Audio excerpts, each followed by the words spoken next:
बहुत शुक्रिया। सबसे पहले तो मैं आप सबको खुश आमदीद कहती हूँ और पीटीआई के वफ़द जो अपने अलायंस के साथ आए हैं यहाँ पे, उन सबको खुश आमदीद कहती हूँ। हामिद रज़ा साहब हैं और बीएनपी के भी हैं,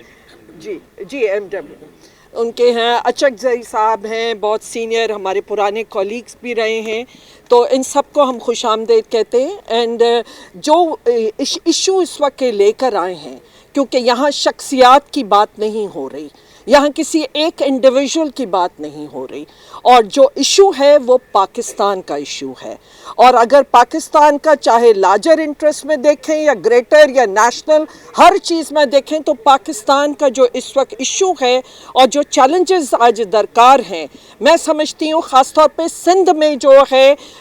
यकीनन बलूचिस्तान तो जल ही रहा है, लेकिन हर सेगमेंट ऑफ द सोसाइटी जो है वो आज एहतजाज में है। आप चाहे पानी का इशू हो, चाहे आपकी वकला बरादरी हो, चाहे आपकी सहाफ़ी बरादरी हो, चाहे टीचर्स हो, स्टूडेंट्स हो, जो नौकरियां से निकाला जा रहा है, आज यूटिलिटी स्टोर्स बंद करके बेरोज़गारी है, तो आप कोई इशू उठा लें, हर डिस्ट्रिक्ट के लेवल पे यहाँ एहतजाज हो रहा है। और बहुत जो आज मैं समझती हूँ कि जो 26 कॉन्स्टिट्यूशनल अमेंडमेंट और पीका अमेंडमेंट एक्ट जैसे जो ये दो कवानीन हैं, ड्रैकोनियन लॉज दोनों के दोनों जो ये हैं, ये मैं समझती हूँ इस मुल्क की बका के लिए बहुत नुकसानदेह है। इसलिए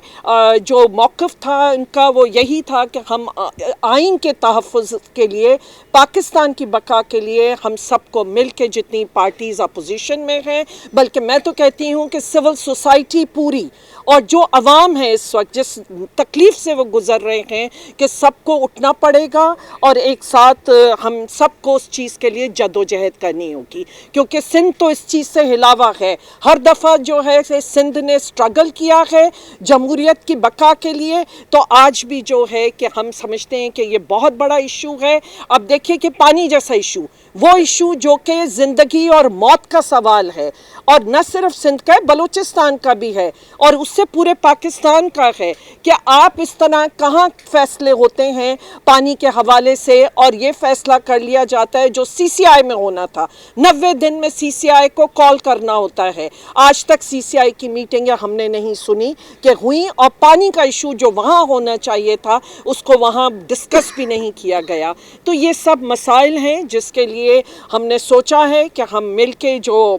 इस पे जद्दोजहद करेंगे, और दोनों हम भी, यहाँ भी कमेटी बनेगी, पीर साहब भी एक कमेटी बनाएंगे, पीटीआई की भी एक कमेटी होगी, जो बैठ के ये सारी निटिग्रिटी इसकी जो भी है कि इसमें वो बारीकियाँ इसमें वो तय करेंगे कि किस तरह आगे बढ़ना होगा इस पे। पर बहरहाल इस वक्त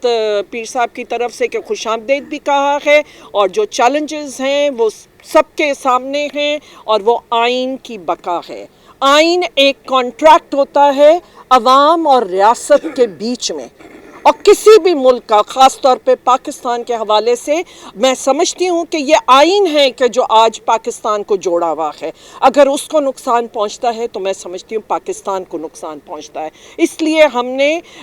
उस कॉन्ट्रैक्ट को बचाना है, और अगर उसमें तब्दीलियां चाहें तो वो अवाम डिसाइड करेगी। आज अनरिप्रेजेंटेटिव पार्लियामेंट है, वो अवाम की नुमाइंदा पार्लियामेंट नहीं है। आज जिस तरह इलेक्शंस हुई, और आप सब जानते हैं कि जीडीए के 3 मेंबर्स जो जीत के भी आए, जिस तरह भी हुई थी इलेक्शंस, जो भी था कि अगर वो जीत के आने के बाद उन्होंने ओथ उठाने से इनकार कर दिया, वो आज नहीं बने उस चीज़ का हिस्सा कि जहाँ पे इस तरह की लेजिस्लेशन हो। तो बहरहाल पार्लियामेंट भी हम समझते हैं अनरिप्रेजेंटेटिव है, और जो दूसरे पिलर्स हैं, जो ट्राइकोटमी ऑफ द पावर है, कि उसको किस तरह डिस्टर्ब किया गया है, इसके हवाले से हम मुख्तलिफ आगे कमेटियाँ डिस्कस करेंगी कि हमने कैसे आगे बढ़ना है, और उस चीज़ को वापस कि ट्राइकोटमी ऑफ द पावर को वापस कैसे उसमें हमने लाना है। जी, इसके साथ मैं शुक्रिया अदा भी करूँगी और